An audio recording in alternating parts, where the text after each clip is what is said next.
rare to see, but like a long time ago, in like the 90s. Nothing like 90s arcade machines. Yeah, the House of the Dead. Like yeah, that was like one of the best ones, man. I pumped so many quarters in that. Took like $5 a Time Crisis, Tekken. Time Crisis. Tekken. Street Fighter. Yeah, Street Fighter 2. Even like weird driving games like... Favorite arcade game? Oh, that's a...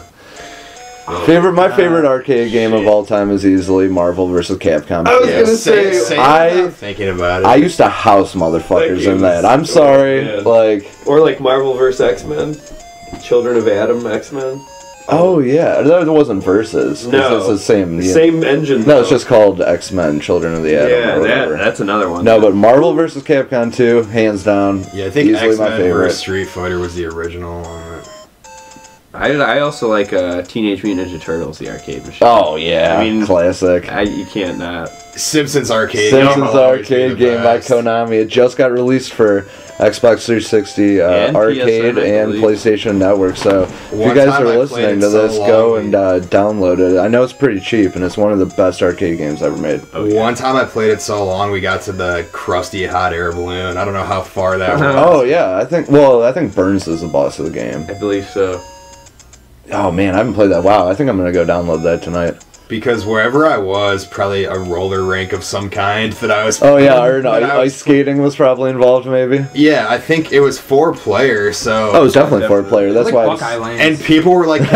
people were consistently on it at this point in time, so you could jump in on somebody else's that they were already pretty far But it was really fun, though. And that wasn't frowned upon. Yeah, that was cool because you played with strangers, but at the same time it was rad when you had 3 of your buddies, and you're just like, alright, everybody's got some quarters, let's roll on this game. That's the best. Yeah, that game's sweet. A lot of memories. Is Tekken your favorite one, Drew? Or what's your favorite arcade of all? Yeah. A lot of good. Probably, honestly, the House of the Dead. I used to freaking love playing that game.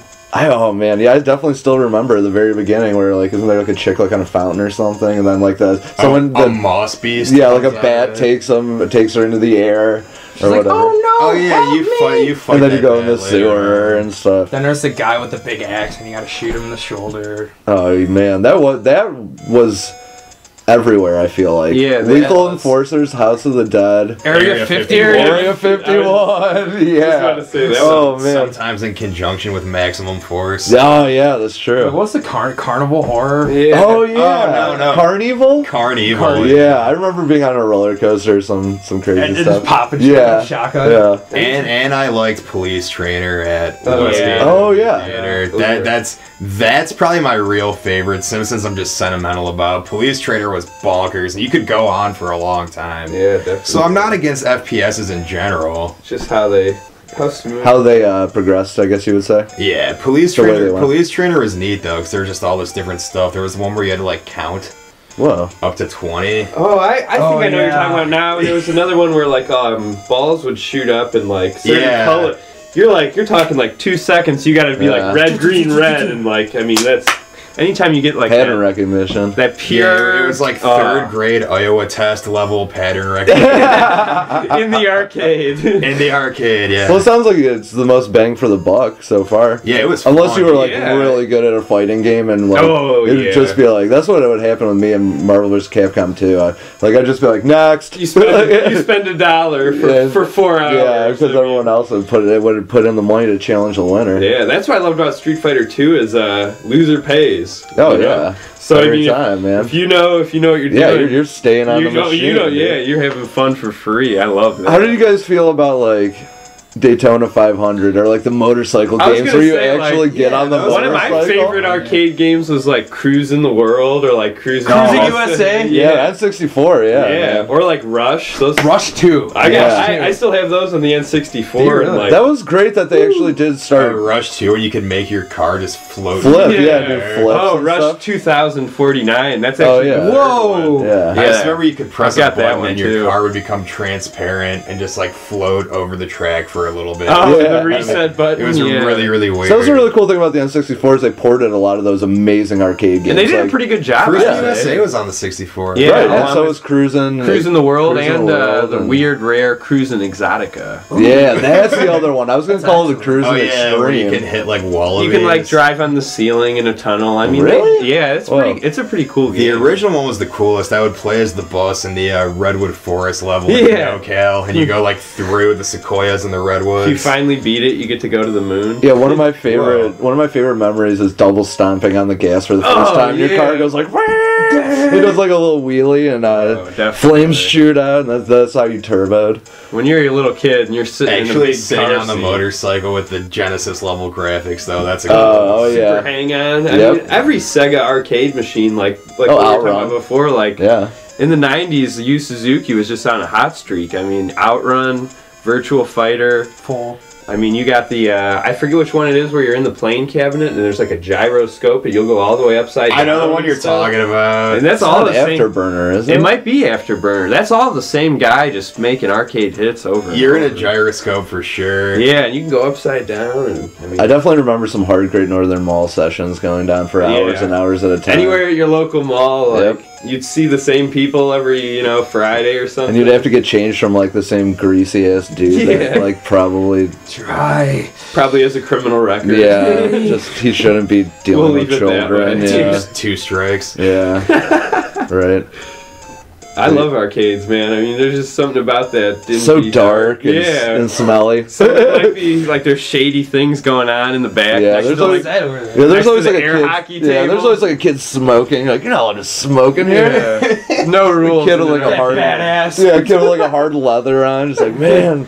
It's 14. My dad gave me $10. Crushing a cig. Just crushing a cig. Arcades must still exist somewhere, but they do, and it's the very far east. Yeah. They are still. They are huge. Oh yeah. If you go to Japan, they've got Street Fighter 2012 edition. I mean, every year they update it. And you have arcades are still huge and as prevalent there as they were here in the 90s. Or even in the you can even go in the back 80s, to right? the 80s. I don't even know what's. I mean, or even it's not 70s. Here at all anymore. No, they're completely gone. You have like a Golden Tee machine at a bar, and that's about it. Yeah, I couldn't even tell you the last time I was in Golden Tee a legitimate arcade. One of the bigger arcade machines nowadays. Well, yeah, and like that bowling one. Okay. Yeah. Silver Strike. And they have arcade machines. Silver Strike. They have arcade machines over in Japan, like for Tekken. They have eight separate cabinets. They all hook up into one central cabinet, and then every person stands at their cabinet, and a tournament goes on till till there's only 2 people left. So like, imagine how exciting that would be to be like. Well, you have to be really. You gotta know your stuff to like win a Tekken tournament over there in the arcade. I mean, man, it's gotta be a good time. If we had stuff like that here still, I'd be there all the time. I mean, I'd rather go to the arcade. I love my consoles, but I'd rather go to the arcade and play a fighting game. Right, there's just something about going to the arcade, especially for fighting games. Yeah, for the kind of game it is. Right. Talking junk to a stranger. What's up? Maybe somebody. I don't know you. Maybe somebody's doing that to you, and you finally beat him. Is everything that we're saying real? Like, oh yeah, dude. I remember when Mortal Kombat came out. Maybe you weren't going to the same arcades we were. We were going to Aladdin's arcade. Aladdin's Castle. I remember watching people play Mortal Kombat, and that would be like people would start yelling. There'd be like 20 people around the machine watching like the 2 best guys. You'd be like really small. So you're not gonna say nothing. Yeah, you'd be really little trying to get in. So yeah, those days are long gone. Yeah, never forget them though. Unfortunately. And the best part is, a lot of those games, like I said, would get ported, so you'd get to play them and then get real good at home. Yeah, or whatever. Well, you get to see them before they actually came out. Yeah. And then the arcade version was always better, though. You know, the graphics were always hyped up. The sticks were just. And just the whole experience. Yeah, exactly. Yeah, you can. Yeah, eating nachos and trying to hit on some girl in like 7th grade, or something like that. Denying your pimply ass, but it's cool because you can still do like the fatality with smoke. Look, man. So the nerds would just be like, "Oh, it's alright. He's still really cool." Wait, that's not adding up. If you could do the fatality with smoke, she wouldn't have denied you. Okay, I think we went to the wrong arcades. Yeah. I guess it depends on the type of chick. But, Well, we're gonna keep this one a two-parter. Billy Mitchell's wife is the kind of chick. Oh man, don't even. All right, we'll talk about that son of a bitch on another episode. That's a three-parter. Yeah, just solely on how he has like the worst mullet and hot sauce combo ever. Yeah, would you eat Billy? No, we gotta stop. All right, okay. It was fun reminiscing about the arcades though. Yeah, make sure you guys like the Facebook page. It's facebook.com/superrad. All one word. Yep. Do it. Please do it. And there's going to be some polls coming up real soon, so make sure you follow them and interact with us so we can hear what you have to say. Yeah, we're definitely and say anything curious. You want, whether it's topical or not. Yeah, on whatever part of the leave podcast. us a comment and we'll more than likely respond to you. Please subscribe to the YouTube channel. It's youtube.com/official superrad. And when we get to about 1,000 views on there, we're going to be giving away a prize. The same when we get to 100 subs. We're going to be... retro prizes for all. We will... well, not for all. No. We're not making any promises. We're giving away like...